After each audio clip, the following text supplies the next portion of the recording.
उधर आम आदमी पार्टी के संयोजक अरविंद केजरीवाल ने दिल्ली के जंतर मंतर पर जनसभा की। उन्होंने 2011 में हुए अन्ना आंदोलन और पहली बार चुनाव जीतने की घटना का जिक्र किया। कहा, हम पहली बार में ही ईमानदारी के दम पर सत्ता में आ गए। इस्तीफे पर केजरीवाल ने कहा, सत्ता और कुर्सी का लालची नहीं हूं। बीजेपी ने भ्रष्टाचारी और चोर कहा तो दुख हुआ। लांछन के साथ कुर्सी तो क्या, सांस भी नहीं ले सकता, जी भी नहीं सकता। अगला दिल्ली चुनाव मेरी अग्नि परीक्षा है, अगर ईमानदार लगूं तो ही वोट देना। आप संयोजक ने संघ प्रमुख मोहन भागवत से 5 सवाल पूछे। कहा, जब 75 साल में लालकृष्ण आडवाणी, मुरली मनोहर जोशी, कलराज मिश्र को रिटायर कर दिया गया तो ये नियम प्रधानमंत्री मोदी पर लागू क्यों नहीं? अमित शाह कह रहे हैं मोदी पर लागू नहीं होगा। भागवत जी जवाब दीजिए, बता दीजिए कि दिल्ली में शराब नीति केस में 13 सितंबर को जमानत पर बाहर आने के बाद केजरीवाल ने 17 सितंबर को सीएम पद से इस्तीफा दिया था। 21 सितंबर को आतिशी दिल्ली की मुख्यमंत्री बन गई थी।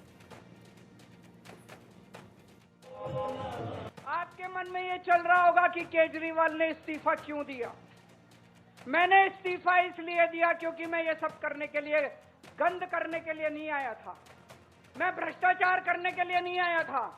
मैं सत्ता का लालच, सत्ता की भूख नहीं है मेरे को सीएम की कुर्सी की भूख नहीं है। मैं पैसे कमाने नहीं आया। पैसे कमाने होते इनकम टैक्स कमिश्नर की नौकरी करता था। उस नौकरी में जितने करोड़ों रुपए चाहता मैं कमा सकता था। पैसे नहीं कमाने, देश के लिए आए थे, भारत माता के लिए आए थे।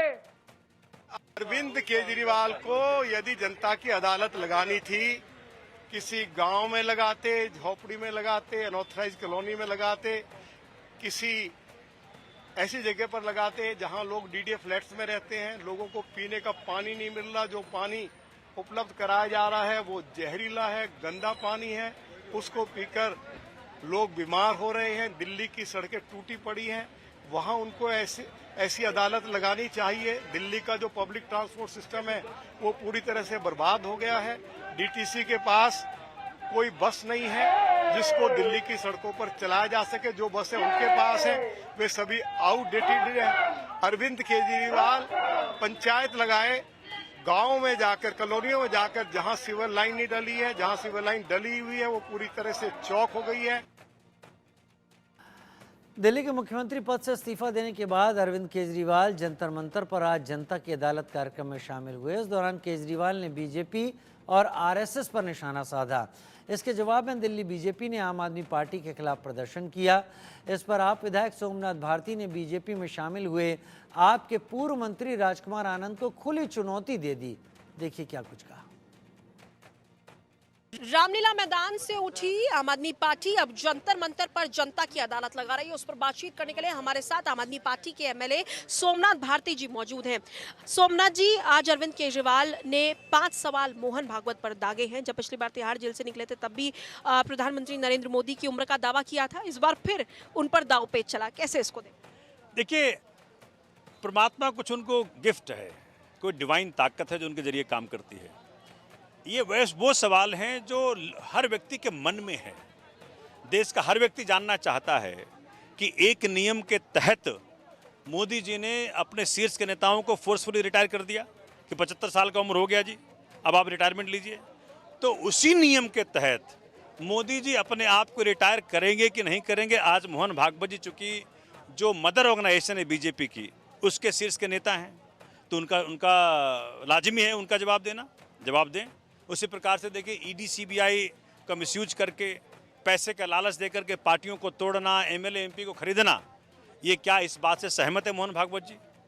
क्या इस बात से सहमत जो जेपी नड्डा ने कहा कि भैया आरएसएस की जरूरत नहीं है बीजेपी को? तो ये बेइज्जती सहने के बाद क्या मोहन भागवत जी साथ रहेंगे बीजेपी के? क्या जवाब देंगे? मैं देख पा रहा हूँ कि आज जो सवाल पूछे हैं माननीय केजरीवाल साहब ने, इस देश का हर व्यक्ति पूछना चाहता है, जानना चाहता है। मतलब एक झटके में भाजपा की सारी राजनीति को इन्होंने आज फ्लोर कर दिया, धूमिल कर दिया। हम पूछते थे कि भैया ये बंगला, ये शीश महल, ये फलाना, ये ढीमका, 1 सेकंड नहीं लगा इस व्यक्ति को कहने में कि मैं घर छोड़ रहा हूँ, अब जवाब दे दो। जिस प्रकार से इन्होंने इस्तीफा दे दिया, आज भाजपा के पास कोई नेता नहीं जिसके पास जवाब हो इन चीज़ों का। तो मुझे लग रहा है कि इन्होंने जो केजरीवाल जी के जरिए जो परमात्मा करना चाह रहा है, आज भारत में परमात्मा तुल्य जनता इस बात से सहमत है कि इस देश में अगर कोई टक्कर दे सकता है मोदी को, उनका नाम है केजरीवाल। सर देखिए, अब आर पार की लड़ाई है, डू और डाई जैसी सिचुएशन है आम आदमी पार्टी के लिए। अब अरविंद केजरीवाल का सारा दांवपेच उनके विधायकों पर लगा है, क्योंकि 70 विधानसभा सीटों में से अब आपको मेजोरिटी लानी पड़ेगी फिर से अरविंद केजरीवाल को मुख्यमंत्री बनाने के लिए। ग्राउंड पर आपकी कैसी तैयारी है, क्योंकि आप लगातार ये आरोप लगा रहे हैं कि भारतीय जनता पार्टी आपके विधायकों के साथ खरीद फरोख्त कर रही है। देखिए, वो कर कुछ भी ले, मतलब एक ऐसा वक्त था जब हमारे सारे शीर्ष के नेता जेल में थे, संजय सिंह हो, अरविंद जी हो, मनीष जी हो, सब कुछ जेल में थे, फिर भी पार्टी नहीं टूटी, फिर भी पार्टी वहीं रही, एमएलएज वहीं रहे, पार्षद वहीं रहे, एमपीज वहीं रहे। ये अपने आप में चीज़ दर्शाता है कि हम उस फेविकोल से जुड़े हुए हैं जिसका नाम है केजरीवाल। तो आज केजरीवाल रूपी व्यक्ति जो बाहर है, उसके सामने जब चीज़ें हो रही हैं, अब क्या कर सकती है बीजेपी? उनके एब्सेंस में तो कुछ नहीं कर पाई बीजेपी।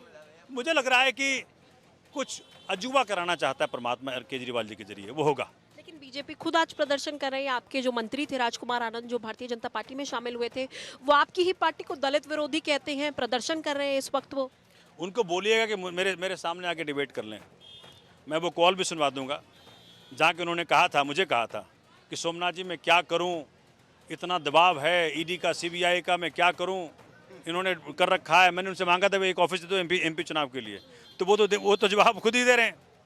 ठीक है, तो राजकुमार आनंद जी ने क्या किया? मंत्री पद गवाया, 5000 वोट लाए एमपी चुनाव में। तो आज वो अपने आप में शीशे में देख के देखें, बोलें कि आज जो पूरी दलित समाज हमारे देश के अंदर है, उन्होंने क्या जवाब देंगे? ईडी सीबीआई के डर से उन्होंने भाजपा ज्वाइन किया। तो मुझे और चैलेंज दे रहे हैं आप राजकुमार? मैं दे रहा हूँ, आए सामने आए, बताते हैं हम आपको। तो क्या है कि अपनी गंदगियों को बाहर ना निकालें, हमारे पास उनकी गंदगियों का सारा जखीरा है। चलिए, बहुत बहुत शुक्रिया। आप सोमनाथ भारती जी को सुन रहे थे, जिन्होंने राजकुमार आनंद को खुला चैलेंज दिया कि वो आए और इनसे बात करें। मैं शुभ कैमरा पर्सन अवधेश चौरसिया के साथ, इंडिया न्यूज़, दिल्ली।